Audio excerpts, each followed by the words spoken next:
slow. Obviously, it didn't go well. Appreciate the effort. The second half, guys trying to make something happen, but not nearly enough. Coach, what did you tell the team in the locker room that for the season needs to stand? Well, the first thing is you have to acknowledge seniors because even though it's a painful night, there's guys that have been in there for 4 and 5 years, some 3 years, some just got here, and some have been through a lot. A lot of change. Some have been through injuries. Some guys were on the sideline on crutches, on wheelies, whatever those things are. And you always want great things for them in terms of the way it ends. And it's important to acknowledge and thank those guys. So that was the first message. The fact that those guys they deserve that from every player, so that every player goes and sees those guys and thanks them. And then after that, the reality that setting a standard comes with laying a foundation, and sometimes it's really painful, and that's where we are. And that the standards that we set are high, and they're to be uncompromised, and they will continue to be uncompromised. And we'll set them high and higher each and every year, and we've got to work to get to there. There's no way around it. There's no fluff, and there's no sugarcoating it. We're not there now, and certainly we've got work to do.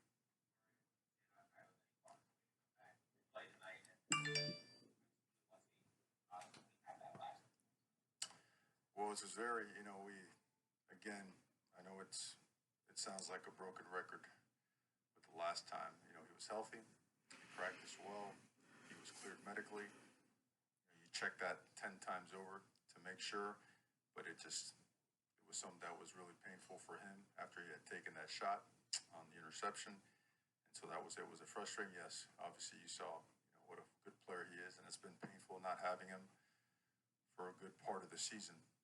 But confidence and faith in your other guys, and you do everything you possibly can to generate some points and some yards. We didn't do a good enough job at all. We put a lot of pressure on the defense.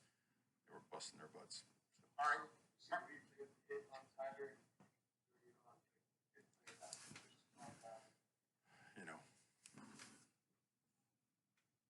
I couldn't tell you.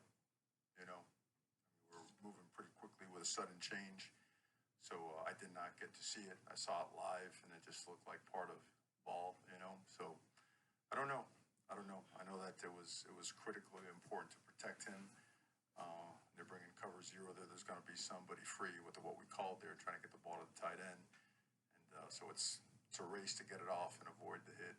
We didn't do a good enough job. Everything has to be done now over the next few weeks. You're going to assess the staff. You're going to look at the portal. You've got recruiting. Directly. Yeah, it's, coming in the plan was always the plan. Always was.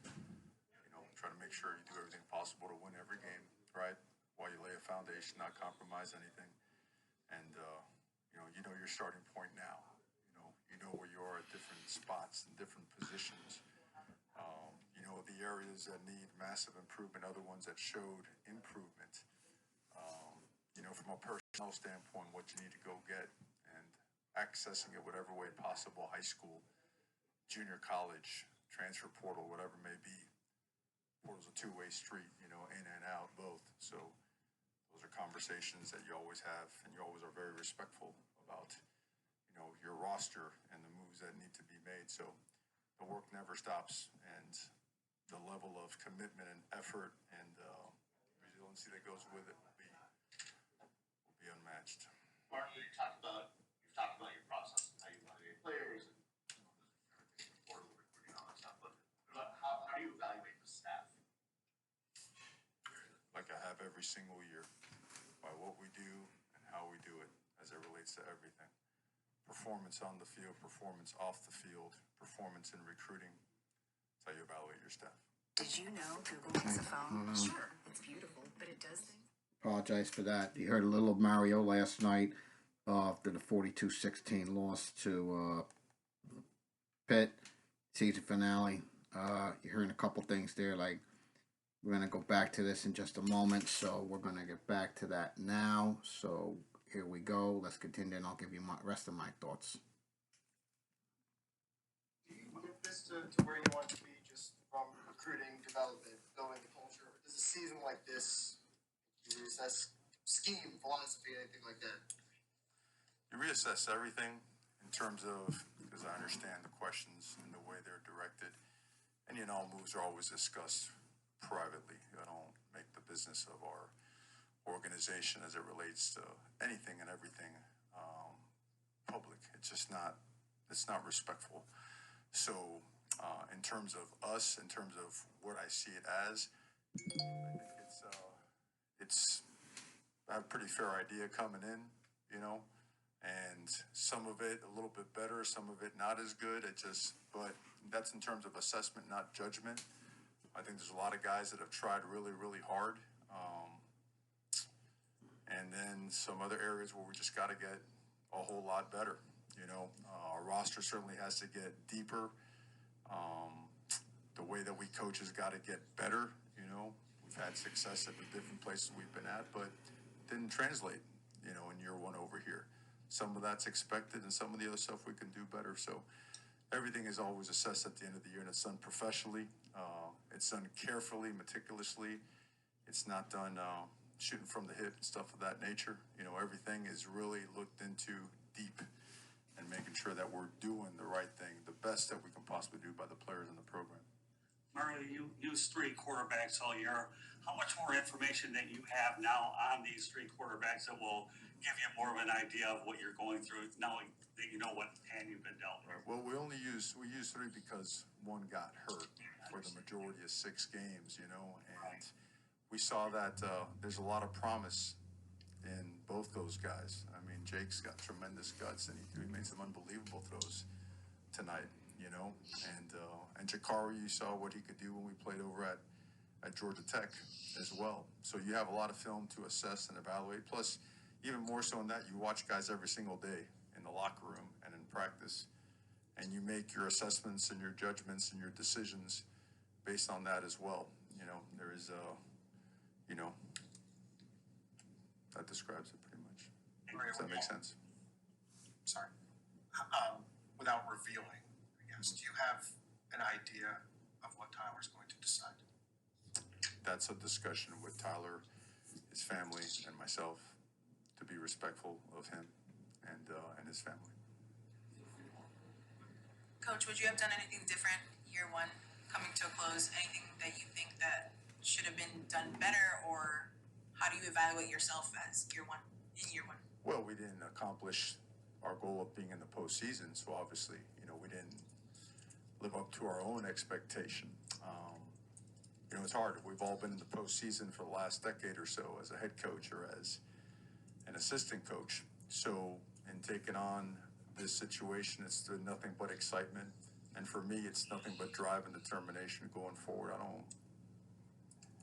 don't get fazed or flustered by what needs to be done. This is some work to do now, you know?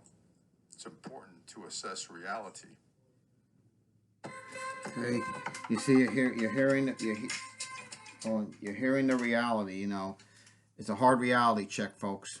He's not gonna sugarcoat it. So we'll go back to Mario's presser. Important to look at exactly each and every position and performance and everything that goes with it, and what needs to be done to improve it and elevate a program.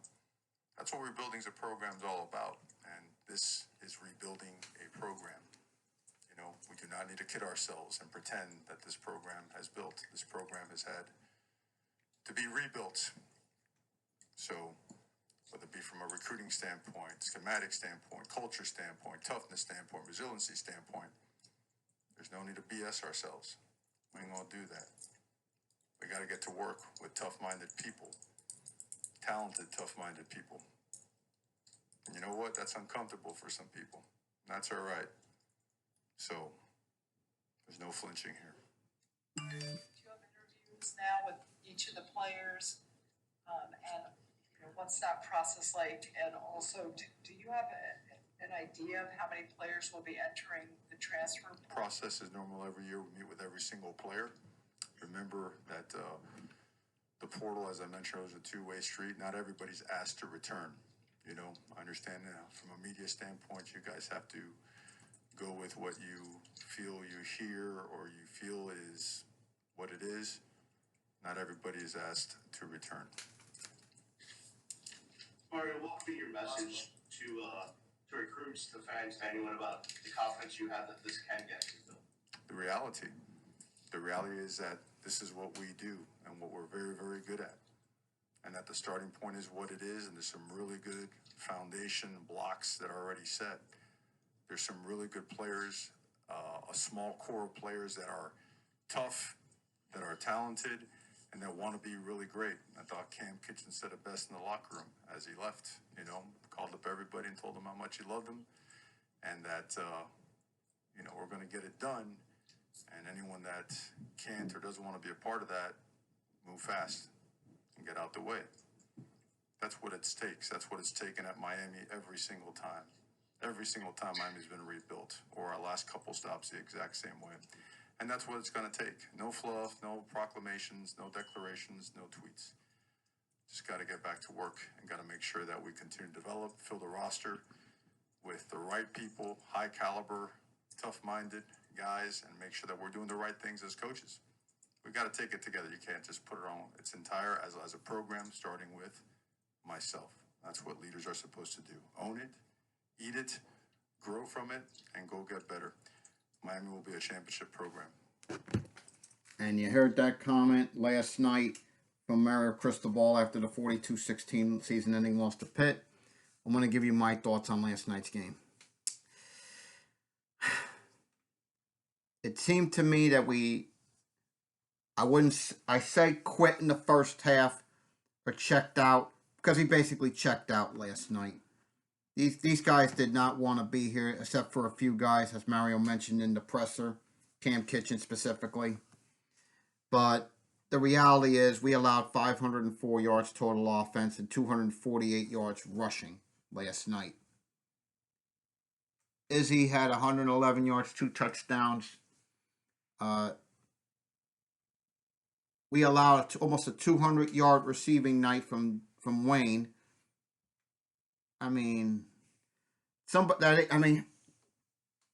Hasselbeck said it on the broadcast last night.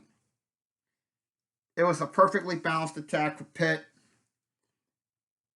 and we only get 106 yards total rushing. We have 385, but mainly that was after the game was long decided. We were 3 for 12 on third down. Pittsburgh was 4 for 8. The bugaboo on turnovers bit us again. We threw 2 interceptions. The first one, the one by Tyler there in the red zone. That really turned the game. That really turned momentum Pitt's way, and they never gave it back. Time of possession, Pitt 32-18, 27-42, 27 first downs to 19. I don't know what to say. This team basically checked out last night. You had a chance to go to a bowl game with a win, and you totally gave up. They did not want to be there last night, and you could see it in the body language. They did not want to be there. Now,